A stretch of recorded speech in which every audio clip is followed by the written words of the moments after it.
So good morning guys. So ito pala yung almusal po namin, pa-share ko pa sa inyo. So ito po guys yung almusal po namin. Bumili po kami ng pandesal. At magkano to? Tagpiso lang po to sa amin.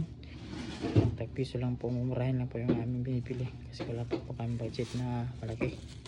So yan, tapos ganito yung view mo pag ikaw ay mag-almusal. Napakaangas naman. Tapos syempre meron din kaming pansit. Ito. Hindi pa mabuksan.